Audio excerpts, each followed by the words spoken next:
Alright, here we are loading up Magic Duels, the new platform for playing Magic online. Of course, Magic the Gathering online, the client still exists.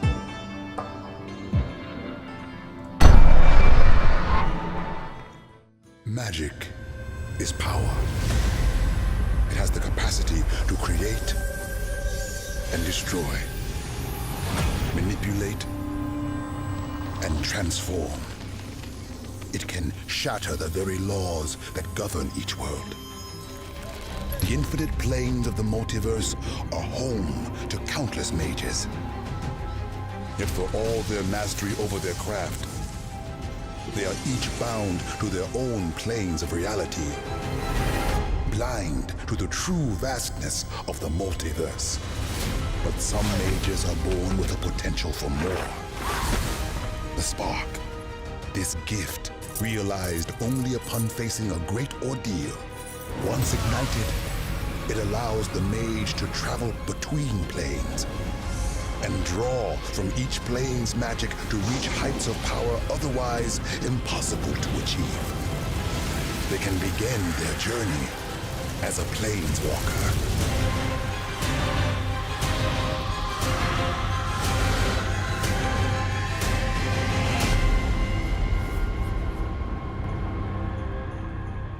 So this game starts you off with learning the basics for the interest of educating those of you who don't actually know how to play Magic. Shame on you, but you know, you've come to the right place. This is a really good tool to like basically show you how it's done.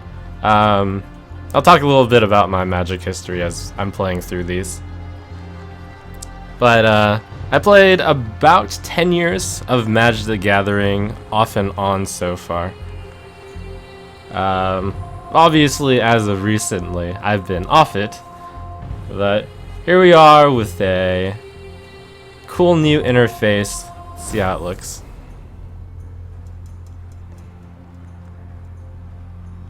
Welcome to Magic Duels. You are a planeswalker, a powerful mage, dueling across the myriad worlds of the multiverse. Let's turn Miss Tutorial Lady's voice down a little bit. Don't want her shouting at you. Or rather, just have to adjust the sound again. Alright. Your story starts with these skill quests. Challenges designed to hone your skills and prepare you for combat. If you'd like to replay a skill quest, you can do so from the Help and Options menu. Each player starts with a shuffled deck of cards called a library. Your library contains the creatures and other spells you'll need to defeat your foe. Did you know that, guys? You're going to need to use the cards from your deck to beat the opponent. Each turn, astute. You draw a card from your library into your hand. Your deck Only you is known as your can see library cards in your in hand. Magic. You win the game by reducing your opponent's life total from 20 to 0. That's what the face Chandras think, but in reality, Magic is a game much more subtle than simply attacking face. Zoom in on any card by moving the cursor over it. Although you actually only attack face in this game. Try it now. Alright, let's see what this While card is. zoomed in on a Ooh. card, you can learn more about its abilities in the More Info box on the right. Zoom out by scrolling the mouse wheel down to complete this skill quest. Wow. First strike. Vigilance. Creature. Very helpful. Good job. You can zoom in on cards anywhere to learn more about them. Good job. In this skill quest, you'll learn how to attack with your creatures to reduce your opponent's life total. A creature deals damage equal to its power, the first number in the lower right corner. When a creature attacks, it becomes tapped or turns sideways. This shows it's been used for the turn. Your tapped cards will untap at the start of your turn. To complete this skill quest, finish off your opponent this turn. Okay, oh man, Each creature you want to it's gonna be attack hard. My opponent's at 4 to health. your opponent. I've got 2 You can guys attack all your creatures. with 2 attack apiece. Attack with all. After you've chosen which creatures to attack with, So many click options. confirm I can attack both manually or I can attack with all. Here, let me save myself a click. Nice. Good shortcut. Pow. Lethal? Lethal.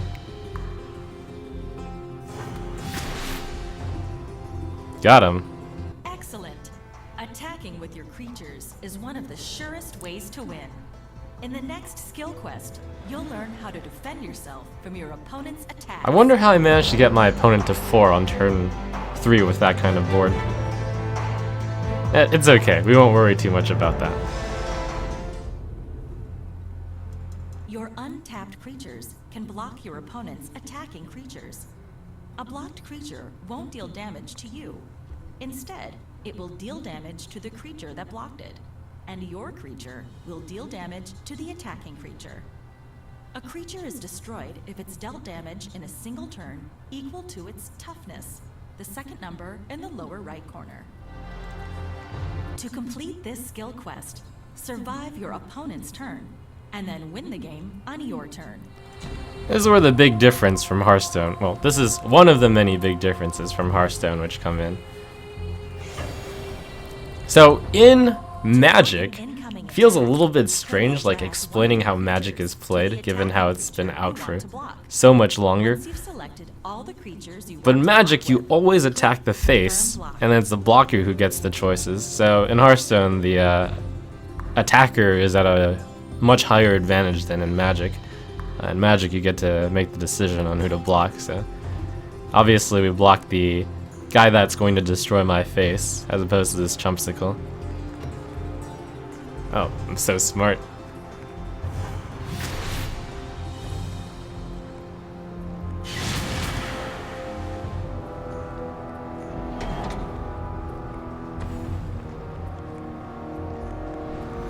Great job!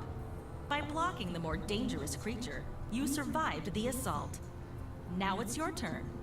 First, play the land Ugh. that you just drew. What a terrible Playing top more deck. lands allows you to cast more powerful spells.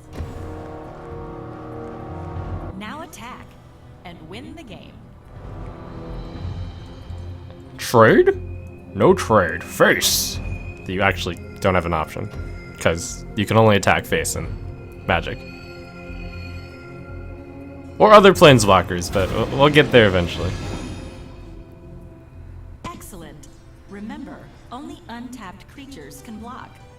Now that you've seen creatures attacking and blocking, let's find out how to summon them to the battlefield.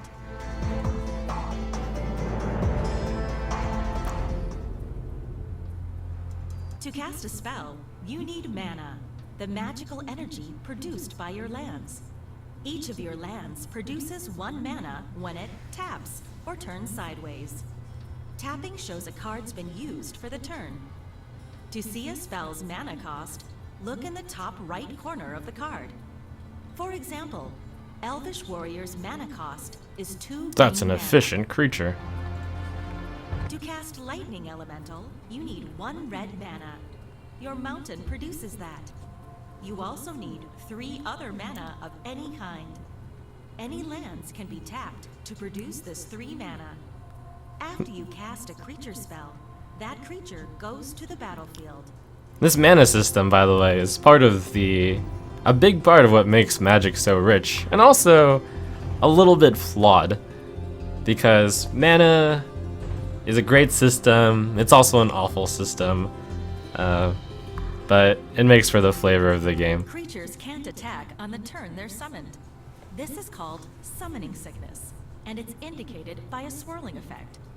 A creature with summoning sickness can still block incoming attacks. A few creatures have an ability called haste. Creatures with haste aren't affected by summoning sickness. In this skill quest, we'll start on your opponent's turn. To complete it, win the game on your next turn.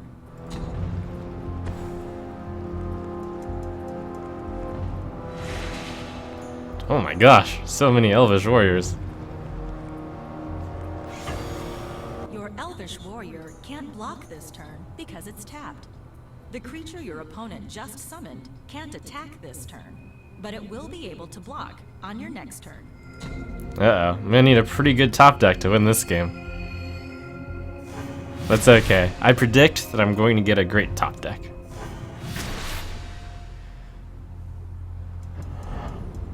Because otherwise I would lose. You can summon creatures to the battlefield from your hand by casting creature spells. To cast a spell in your hand, click on it. Oh my gosh, is it actually going to let me make a mistake? Okay, let's see what happens if I summon the Elvish warrior. Oh. What if I... Nah. Oh! Stop! Just kidding. Can't do it. Wait, I can, right? Nope. Once I click it, it's over. Uh-oh. It's okay. This is science. It is science. You can't attack with a creature if you cast it this turn. Alright, thanks.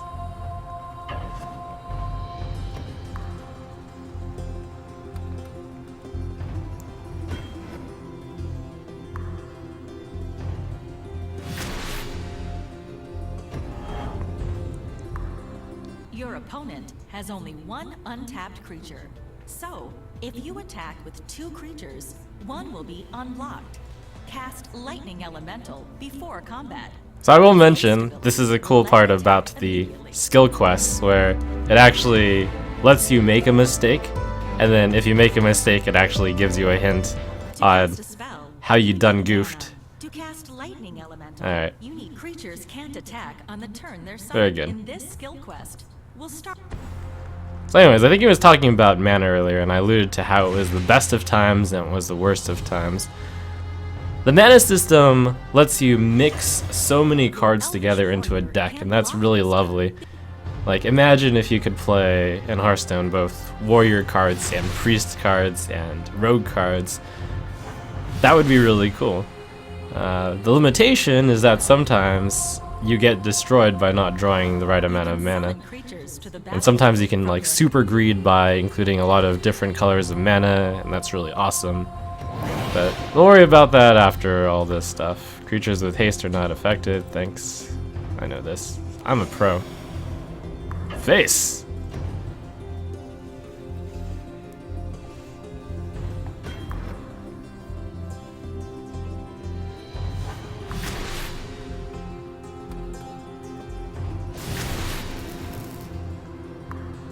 Well done.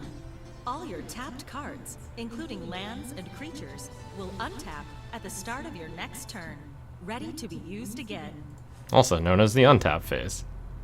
For completing this skill quest, you've earned some coins.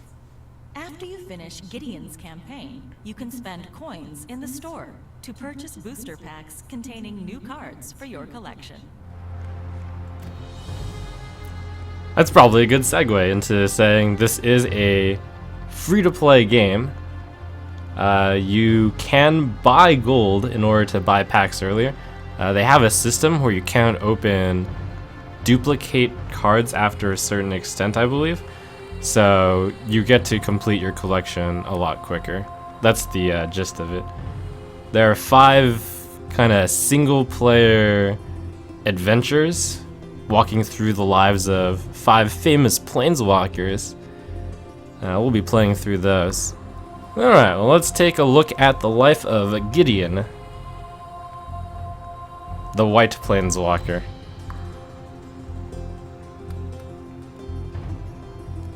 Get the fat gold.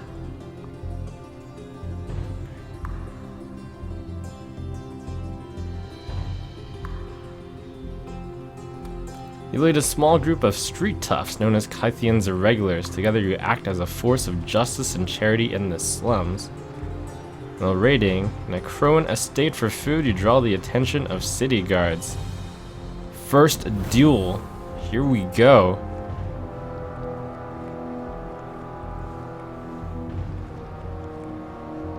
Cards will glow when you are able to use them. A hint arrow will appear after a couple of seconds to guide you. Oh man, planes, thanks, game. Play one of these cards. I don't know what to play. Huh. Where's my arrow? I mean, I played my land for the turn. These cost 1 mana apiece. These cost 2 mana apiece. I guess they don't give you the arrow, huh? Alright, well, let's play good ol' 1 mana 2-1. Wow, this is a very good deck here.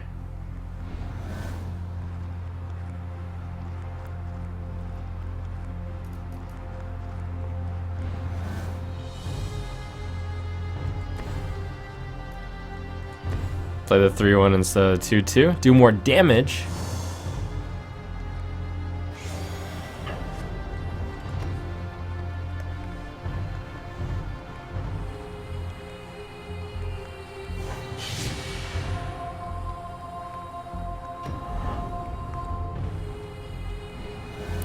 So yeah, when I played Magic, it was mainly during the time of... There were 2 main periods where I played Magic. One was during Odyssey Block. Odyssey... oh my gosh, I can't remember the names of it. But basically I played Blue-Black quite a bit, because Psychotog was OP.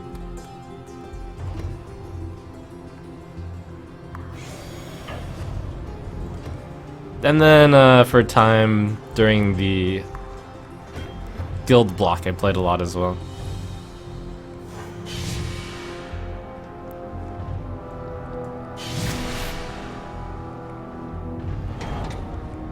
Some pretty animations. Oh, second main phase. It's recommending me play this and this. Very smart.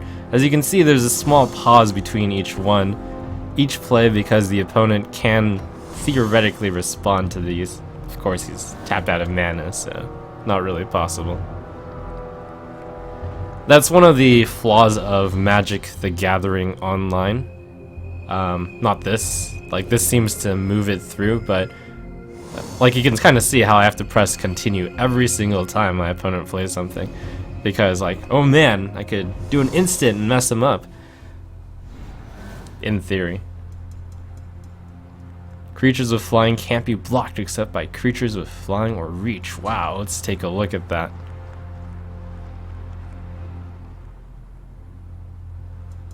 Some creatures have flying, which lets them soar above the battlefield. Flying creatures can be blocked only by other flying creatures, or by creatures with reach. On defense, a creature with flying can block any attacking creature, either one with flying or one without. Creature cards have icons on the left side that indicate special abilities like flying. Cool. Complete this. And cool, the cards with flying actually kind of fly.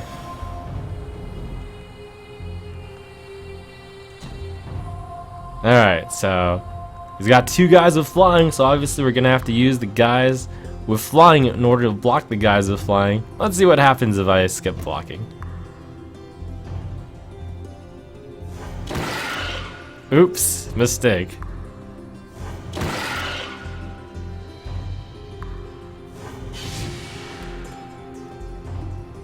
Each attacking Welkin turn has flying. Your creatures with flying. If even one gets through, you're finished. Alright, let's get this Creature done. cards have icons.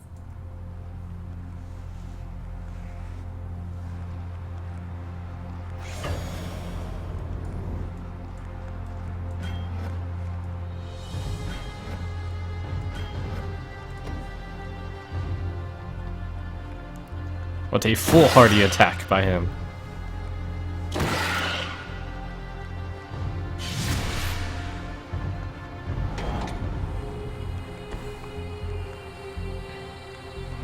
Small side note, which the game will probably explain at some point.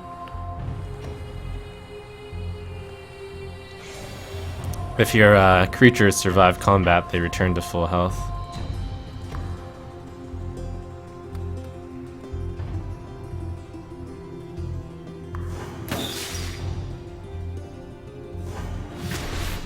You can turn the combat animations off, and it does save a lot of time, but I'll give it a moment. Looks like doing the skill quest is recommended since you do get a little bit of gold for doing them.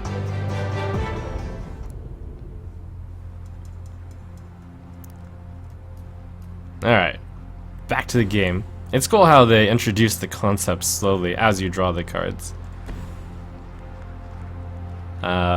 This set of cards that you specifically draw in this single player mission at the start, I believe, is predetermined. Face.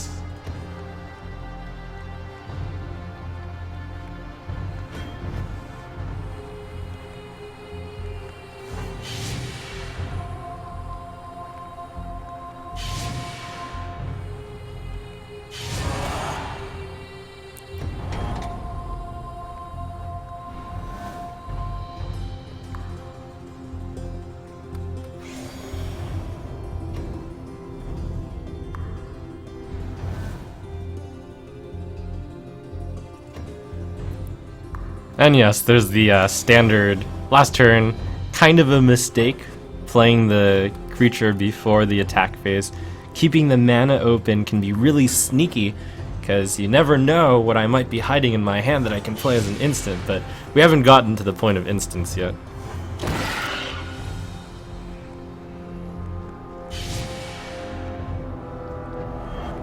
Alright, let's just overextend, because I'm sure the opponent doesn't have anything bad for me.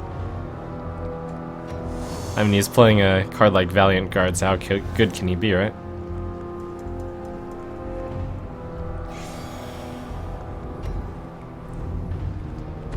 Let's just finish him.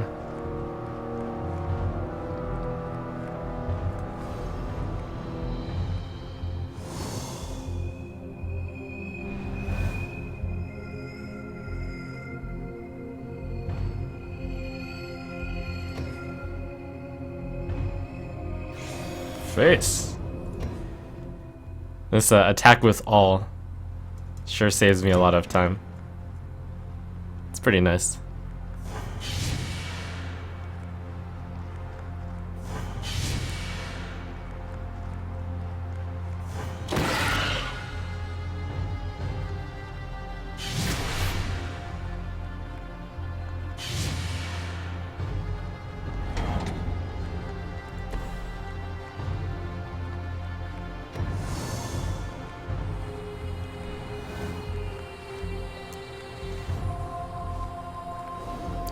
Oh look, it's another flavored Glory Seeker. I've actually not seen this Traveling Philosopher card before.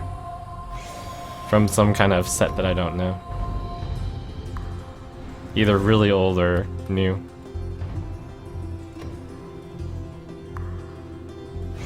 Face.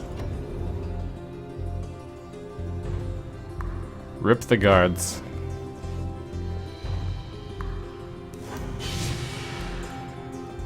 I think earlier I was talking about like my Magic history, so yeah, I played for about 10 years. My favorite color combinations tend to include blue, since I'm a control player. Also, blue was OP back in the day, because it had just too much of the color pie. It could do everything. And then draw cards to do more of everything. But kind of my nature is a blue-white player.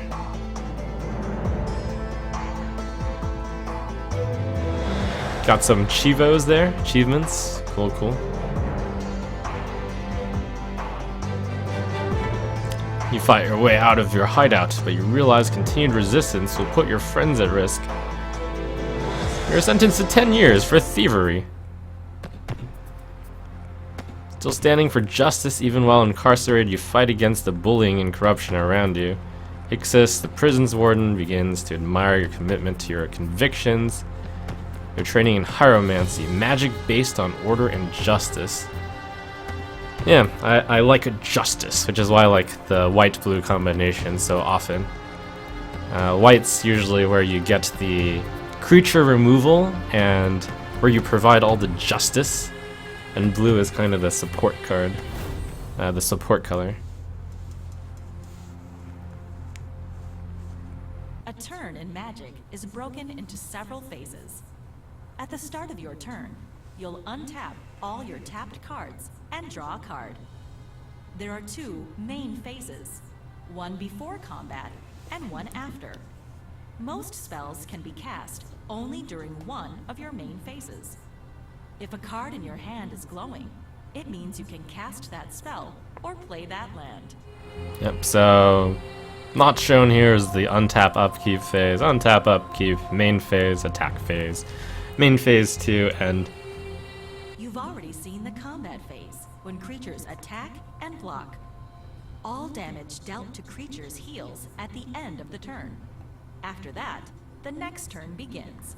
so the creatures have a lot more value when you're This blocking. quest starts in your first main phase. A Darkslick Drake stands between your Elvish Warrior and victory. Find a way to attack and win this turn. So I'm gonna try to style here. So this is an instant card, which means it can be played basically not during your main phase and can be used to respond to your opponent. Probably a common play right now would be to unsummon this, and really it doesn't make any difference, but kind of I'm just going to make sure that I can actually do this. I'm gonna attack, and then, well, pow, stop! Before he can block, let's unsummon that.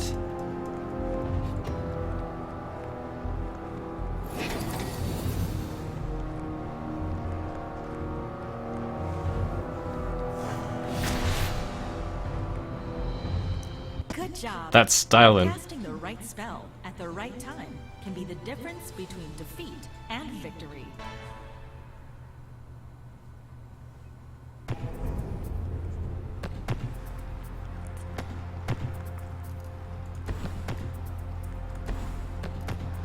So yeah, instants are a really cool part of Magic. Hearthstone tries to emulate that with secrets. With Magic, though, it's almost like whenever you have land untapped and mana available, it's like you're holding, depending on like how many sets you're playing with and how much mana you're holding available, you could be playing with like tens or even hundreds of possible secrets. And that's a really cool part about Magic. The cost, though, comes at the case of, like, that's good in a physical point, but when you're playing, like, on this, every single time the opponent does something, you have to be like, okay, that's fine, you can do that.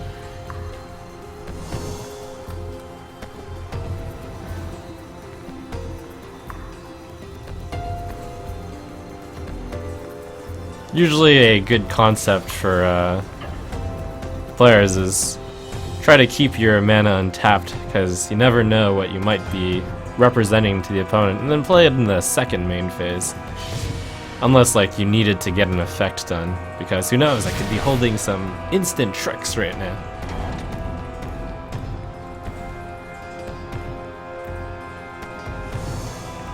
A big reason why I entered Hearthstone with a pretty good understanding of how things went is obviously because I'd already played a lot of Magic prior. A lot of the concepts are the same in both card games. You're trying to maximize your instant cards can be cast at any time. Alright, let's see. Wow.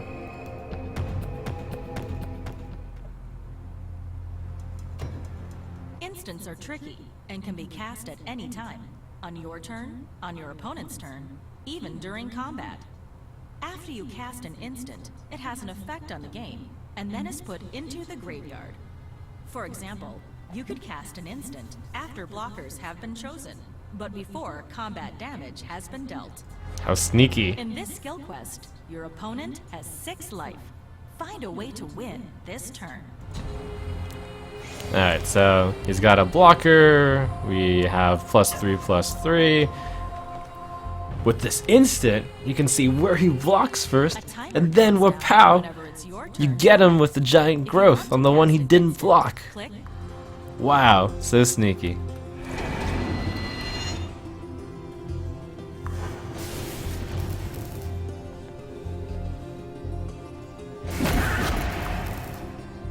It's kind of cool how there's different animations, like the lightning elemental does lightning.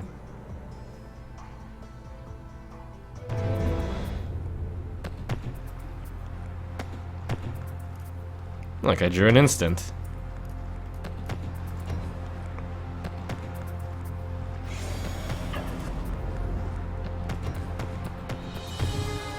So I could actually glorious charge after he blocks. That would be a terrible option right now.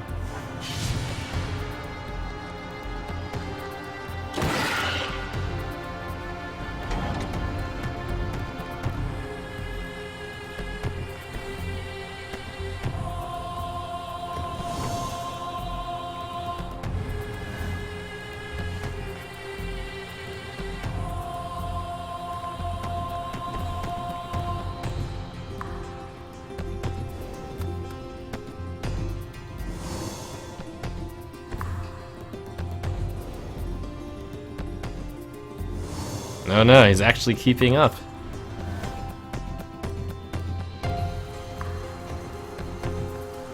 Glorious charge to no benefit right now. Anyways, what pow, attack.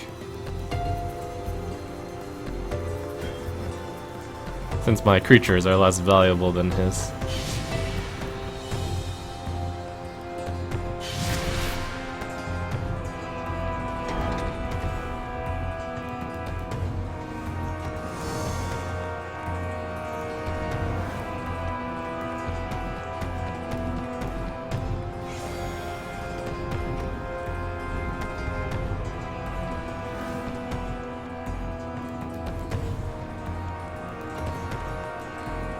A rookie mistake would be to play both Glory Seekers. Then you couldn't have the option to gloriously charge. Not that Glorious Charge is any good at all. What a garbo card.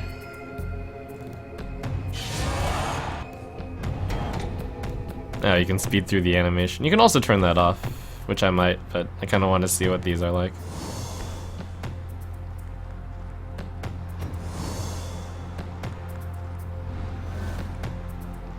One of the problems of Magic the Gathering Online is that in response to you casting something, like sometimes it might take the opponent 5 minutes to think about like what to do afterwards.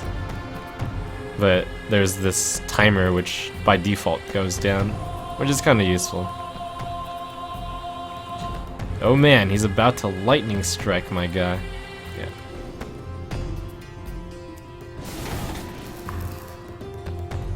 The Glorious Charge wouldn't put it out of reach.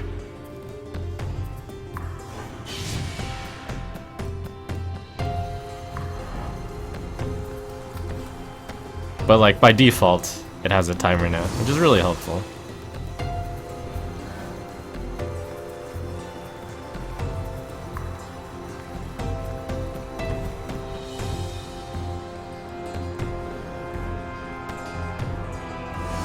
Although I guess in single player it doesn't timer you sometimes. Oh man, double Glorious Charge.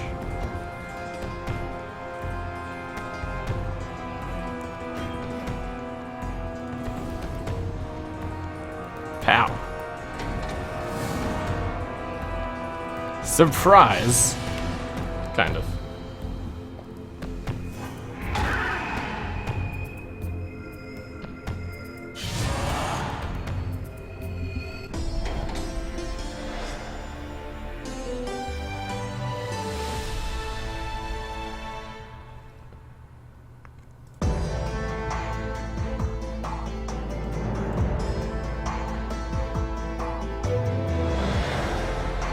"4 years under the guidance of Hixus has shaped you into a powerful combat mage.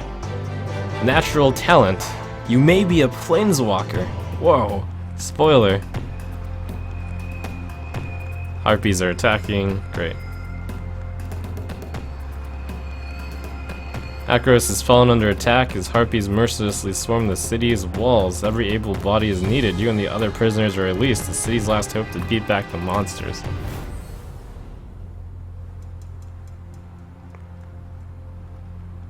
You can have creatures group together to block a single attacking creature. This is a good way to gang up on a larger threat. Your opponent chooses how the attacking creature deals damage to your blockers. Gotta gang up. Usually, an attacking creature will deal all its damage to the creature that blocked it. But a creature with Trample can deal its excess damage to the defending player. You'll see Trample and group blocking in action in this skill quest. To complete it, block the incoming attack and win on your next turn. Alright, so he's got a 6/5 with Trample. The intention is, of course, that you block with these two so that you don't Click and drag lose any all health, creatures to otherwise the the Trample will attacking get to your health.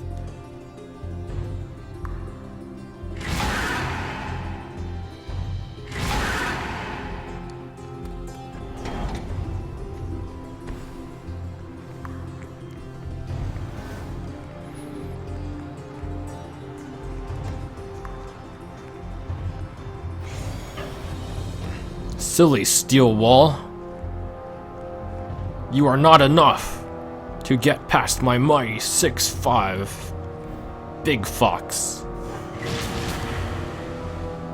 I chomp down your wall. Great job.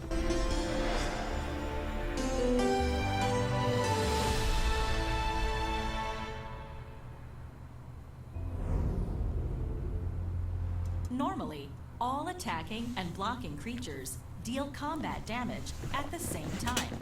However, a creature with First Strike deals its combat damage first, before creatures without First Strike. This means a creature with First Strike can often destroy an enemy creature before that creature gets the chance to hit back. In this skill quest, withstand your opponent's assault and attack on your turn to seal your victory. First Strike is basically OP when it comes to creature combat. Look at this guy attacking into me, thinking I only have a 2/3. A timer counts down But whenever surprise! it's your turn to act. If you want,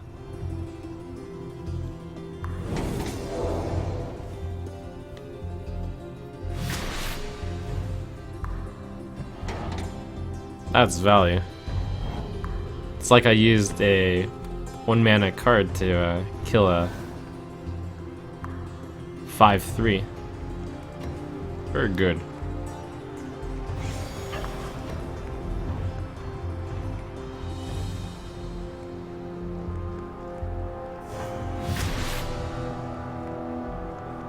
well done.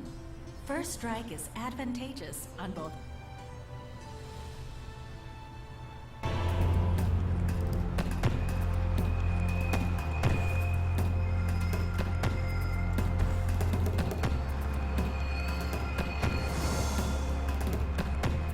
Looks like the game starts you off with really kind mana curves. It's like, yeah, I'll take my 1, 2, 3, 4, 5 curve. Although, oh, double strike. OP. Kind of.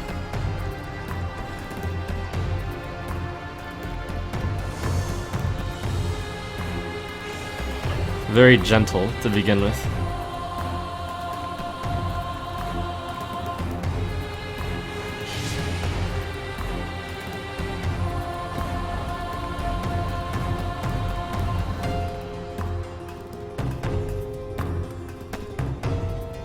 Ah, that's very cool. One of lands.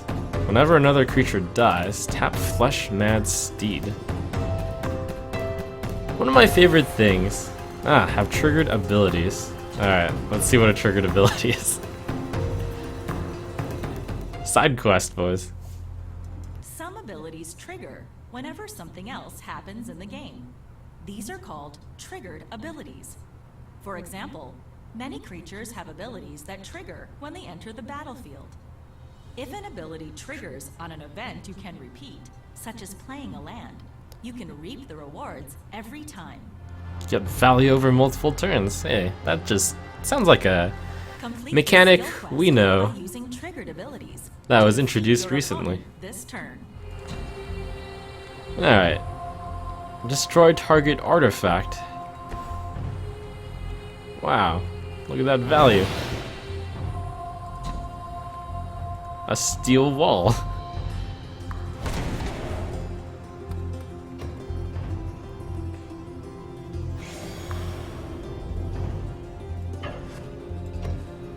How convenient.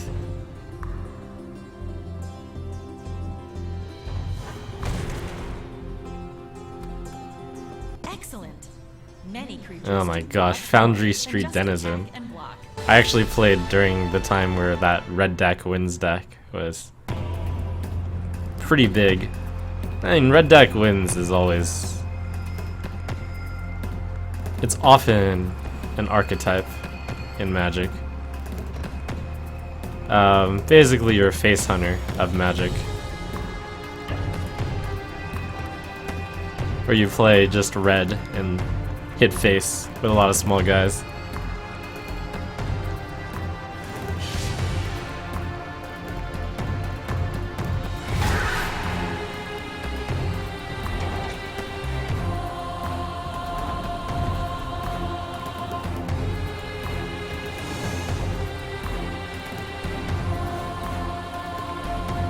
One of my favorite things about land is how you could, well, first of all, multi-lands are really cool since you can add so many different types of cards out there.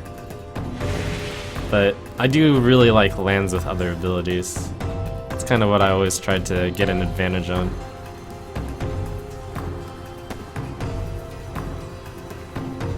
Alright, so in this case, looks like it actually gives you an option. You can either just attack and then surprise him with Glorious Charge, or you can play this guy. Attacking is bad here since he has the 3/3 to kill my guy. Skip the attackaroo.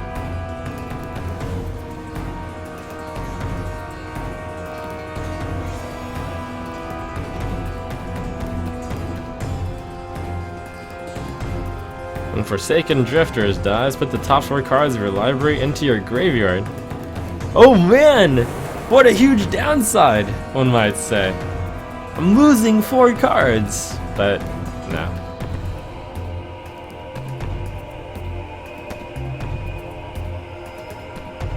Alright, I'll just play this and then attack next turn.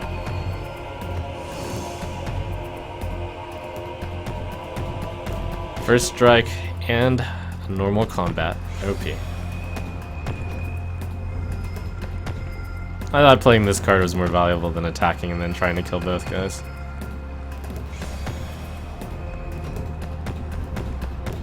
Magic is a lot more of a defensive game than Hearthstone because the blocker gets the advantage. There's no way to like tell these guys to hit face without the blocker being able to get so many favorable exchanges.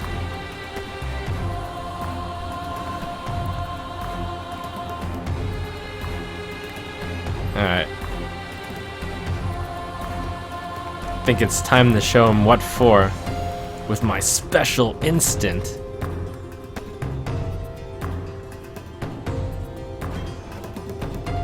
Alright, let's see what he's done here.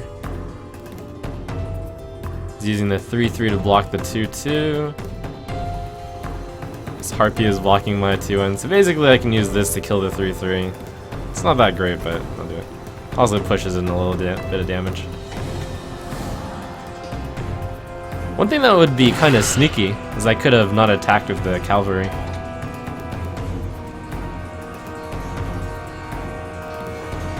I meant that one as first strike. I knew that.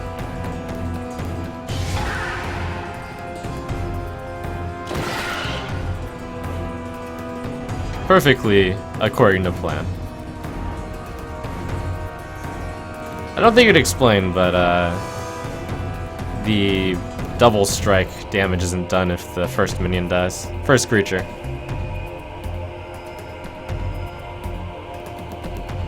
Oh. You return target creature enchantment card from your graveyard to your hand. Cute.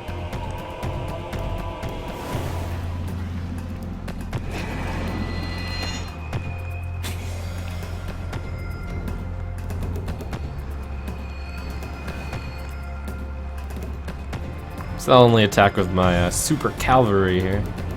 Get him.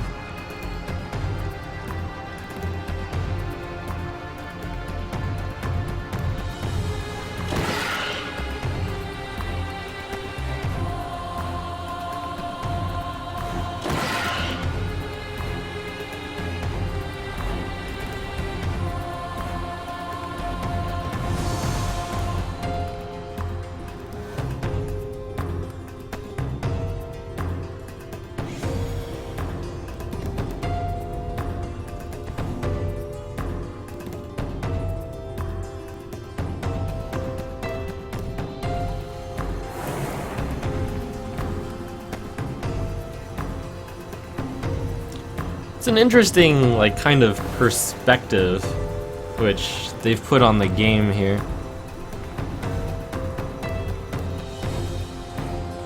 The opponent is actually sitting across from you, and the cards therefore look a bit smaller.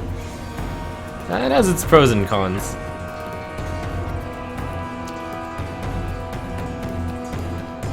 It's harder to, like... Oh, crap. It's harder to see what exactly is on his side. Oh, never mind. First strike. OP. It's a good idea to play a land card on each of your turns. No, go away. Mistake. You gotta hold that card for bluffing, since you can only play one land each turn. If you hold this, the opponent doesn't know what you're holding. Ooh. Only rookies play this last planes from their hand. Alright, Sky Spear Cavalry is just gonna destroy this guy. OP. Could attack with all. Nah.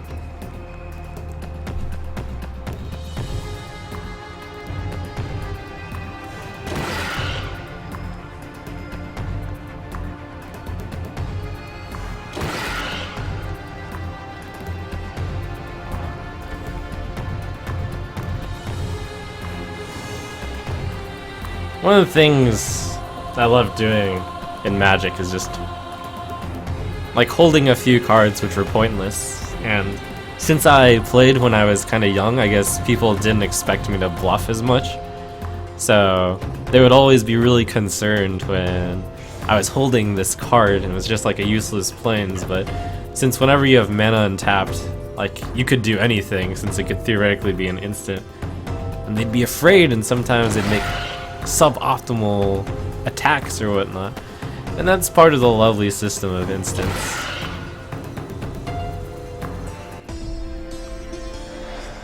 Yeah, rip harpies though.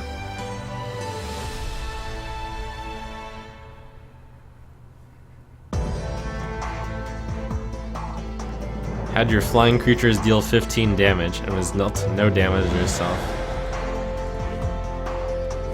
That's right, I am the Air Master. With your martial talents and magical skills, you managed to fend off the onslaught of harpies. Calls of help from the main gate. A terrifying cyclops approaches the main gate. You'll become a hero worthy of the gods. Alright.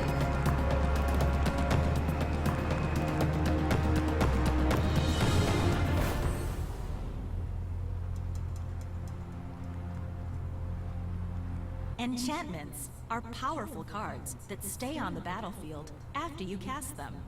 They have a wide range of effects. Some boost your creatures, while others make things more difficult for your opponent. Like most spells, you cast enchantment spells during your main phase. Now this is like a card type that isn't in Use the Hearthstone. enchantment in your hand to win the game this turn. There are some enchantment-like effects in Hearthstone, but the thing about enchantments is they aren't a creature, so they can't be interacted with in terms of creature versus creature combat. Look at that, that's value. And then it just stays there the entire game. One of the things that I would actually like to see in Hearthstone.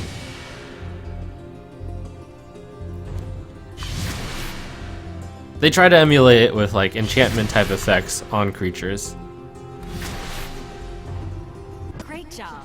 Enchantments are powerful, because their effects last as long as they're on the battlefield.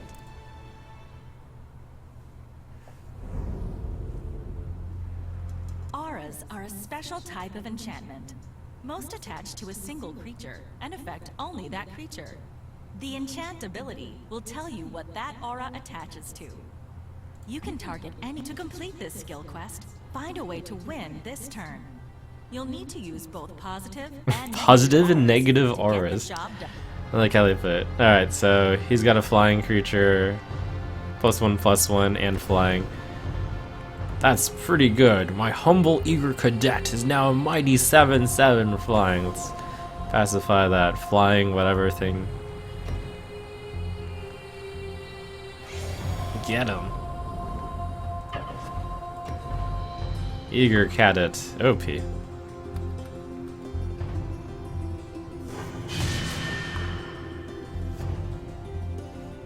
Well done. One popular strategy is to use auras to make a massive One effect popular dominate the strategy. battlefield. No, that's a lie. For the most part.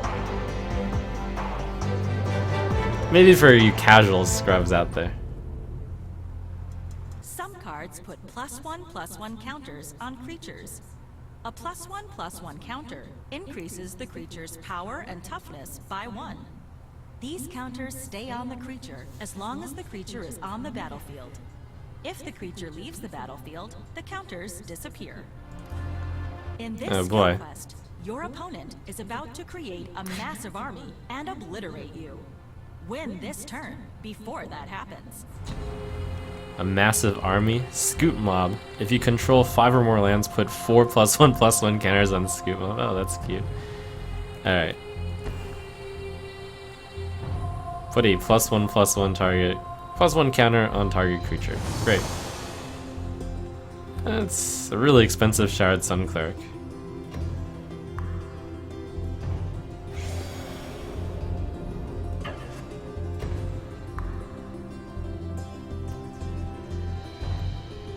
Wow.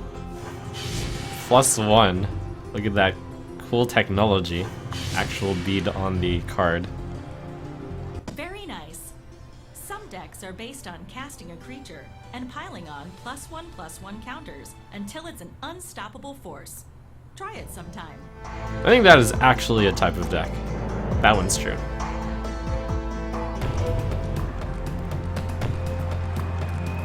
Alright.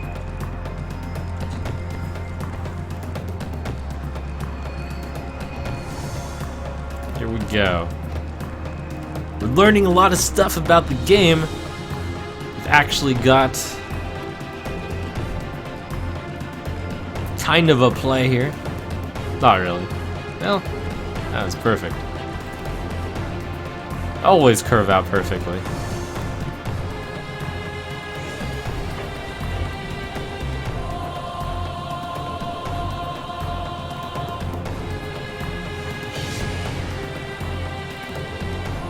I think I talked about earlier about how the mana system, the land system, was one of the best things about Magic and also one of the worst things. Here, because like you always get the proper amount of land to stuff,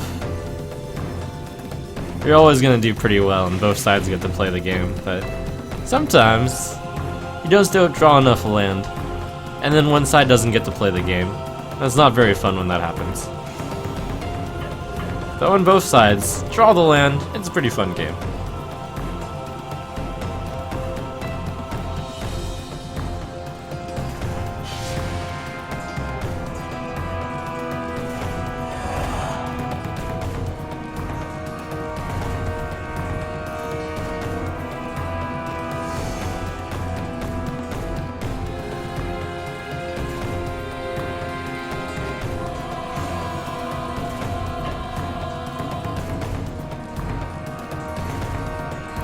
So I want to use my 2/1 to block his guy. My guy's better. Here, I'll skip.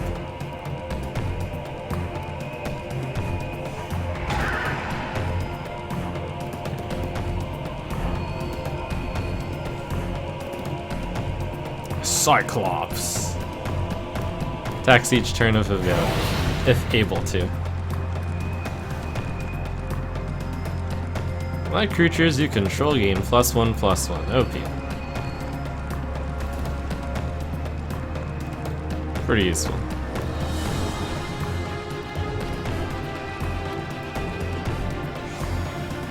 Wow.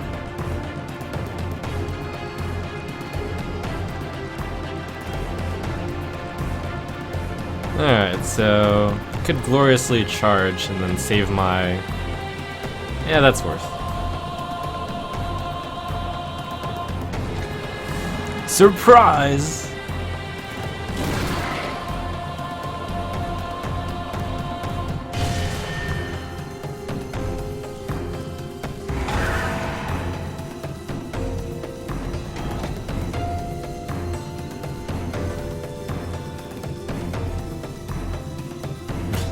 Four mana, 2/4. That's so sad. 4 mana, 5/2. That's also kind of sad.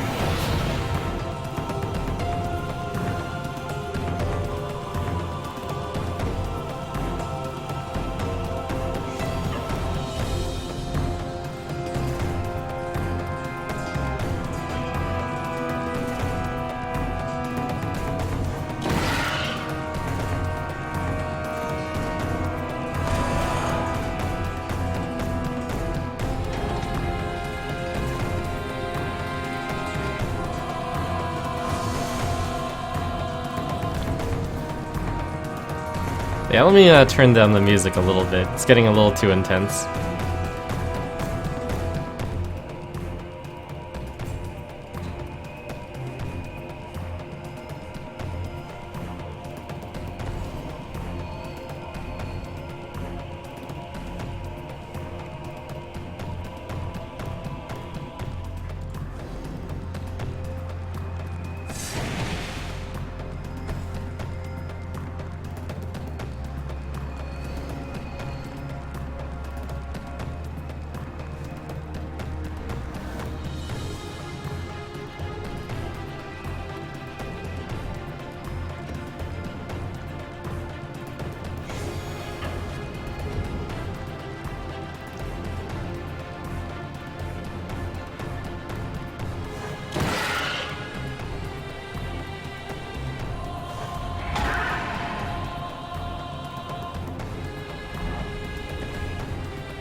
Silly Cyclops, you were no match for the power of white.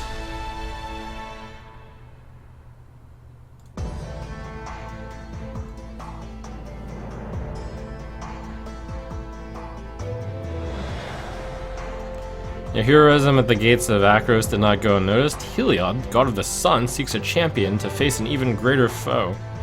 Sunblast Spear, destroy a mighty titan who serves Erebos, god of the dead. The ground shudders. The putrid smell of rot fills your nostrils. You raise your spear and it radiates the light of the sun. Titan bellows ferociously. You charge forward anyways.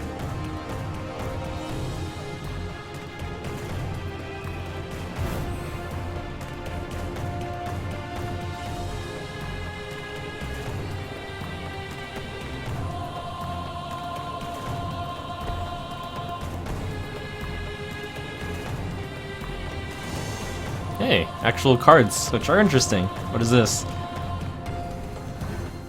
Exile target creature an opponent controls until Banisher Priest leaves the battlefield. Wow, that's actually really good.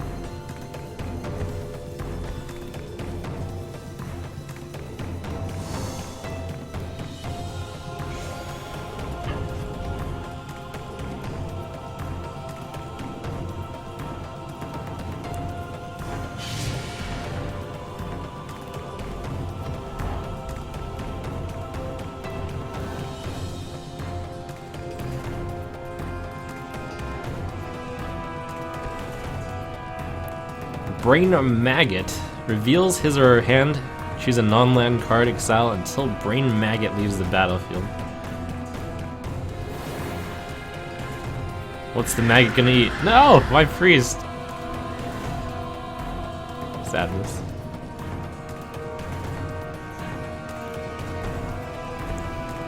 Scumbag maggot.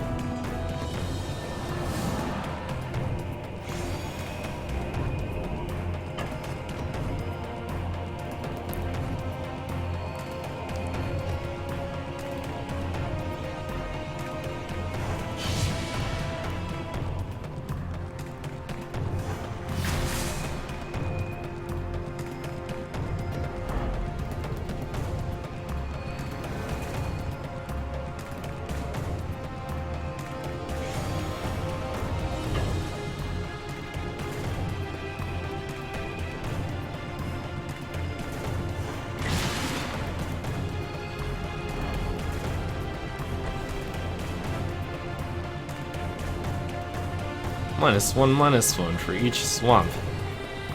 Rip. Oh, my hand's actually bad this time around. Alright. Well, it's kind of reasonable.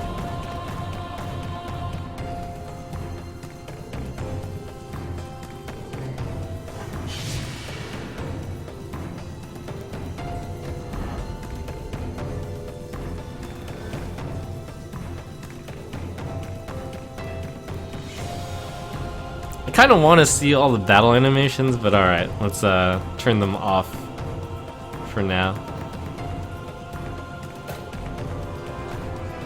Let's turn this down a little bit further while I'm at it. The reason I had it up further is because it actually is the same as the tutorial voice. So the tutorial voice becomes a lot lower when I have it up. Whenever Grim Guardian or another enchantment enters the battlefield under your control, each opponent loses 1 life. Constellation? That's actually not from a set that I've played, which actually means it was newer. There's this gap between, I believe, let's see. There's a little bit of a gap in my Hearthstone, in my Magic playing history. Okay, so attacking is pointless now.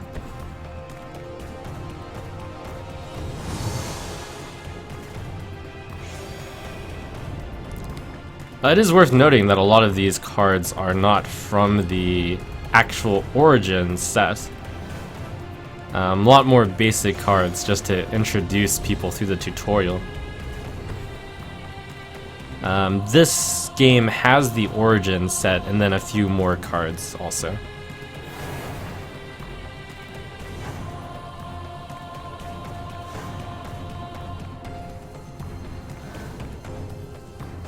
Yes, land.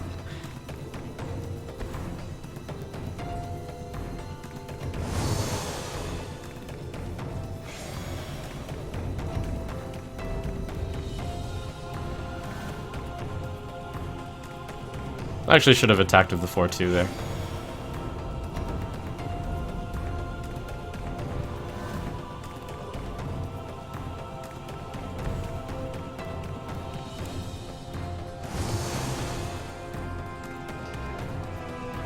Oh man, +1/+1 with double strike. What a sick combo.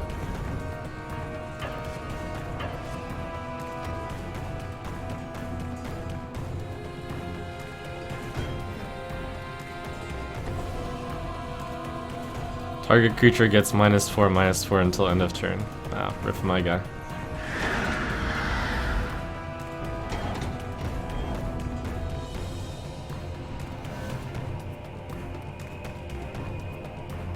Actually, no, I shouldn't have. I forgot that. I basically traded my 4-2 for a 1-4.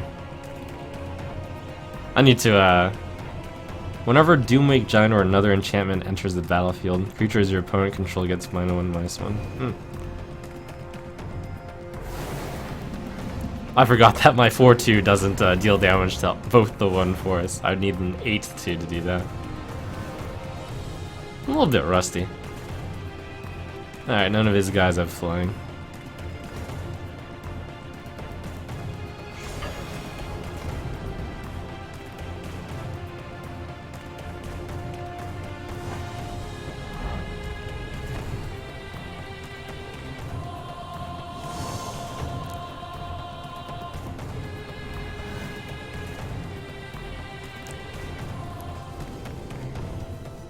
Ah, so all my guys are getting -1/-1 now, huh? Wow, look at that combo wombo.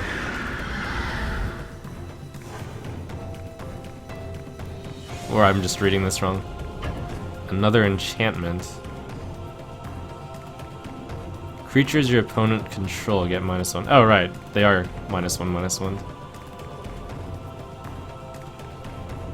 I just happen to also have that. Huh, I'll take my guy back.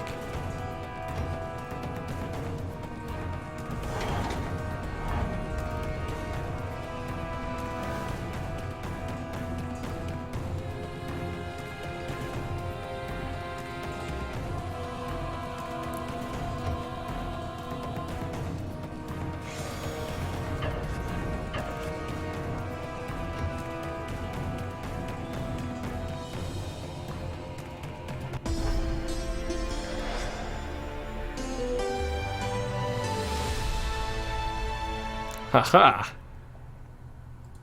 Am I a mighty planeswalker yet? Oh, cinematic.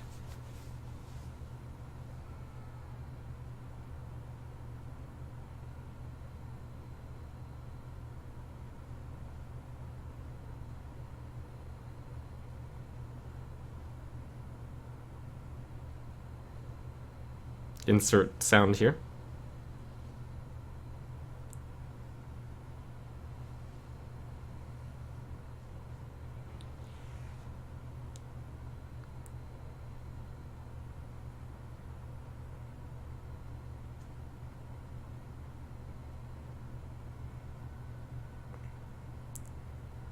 It's okay. We'll do Trump's analysis of what happens. So, the spark goes off when he realizes, oh no, all his friends have died, and he couldn't do anything about it. And now, he awakens to find that a new power has been granted to him, as the angels and the other soldiers come to serve him. And he becomes Gideon. Alright. Hey, I got 3 boosters for completing the story.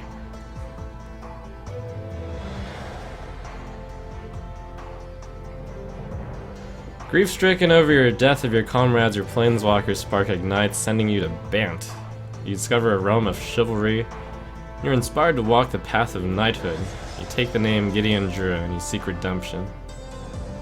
Okay, so you're not quite a planeswalker yet. Or are you?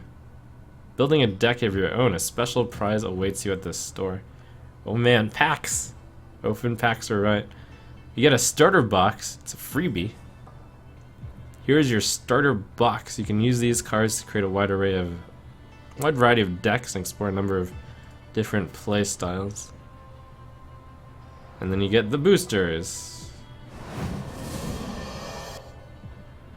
6 card boosters, which is of course different than what people are used to. But on the other hand, you don't get duplicates ever, from what I hear. I don't know if this counts as 4 of them also. Rare. Can't be countered, haste, can't be the target of non-green, blah blah blah. What happens if I open all? We'll do it one at a time. Willbreaker. Whenever a creature an opponent controls becomes a target of a spell or ability you control, gain control of that creature for as long as you control Willbreaker. Oh, that's cute. Repeatable mind control. Renown. If it isn't renowned, put a +1/+1 and it becomes renowned. Wow, cool.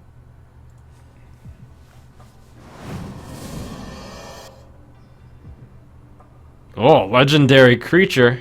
You may search your library for a basic forest card, reveal it, put it into your hand, and shuffle your library.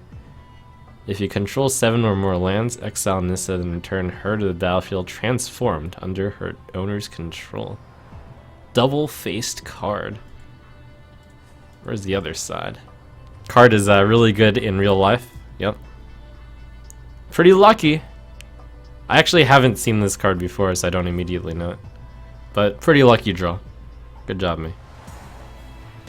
So these cards, which are D, They're the starter box. I see. So like to get you started on the game, so you start off with actual cards. You began with the starter box and you got like 4 copies or 3 copies of them, it appears. And when you open these, it's actually just 1 copy. But you can't open cards once you get 4 of them, I believe.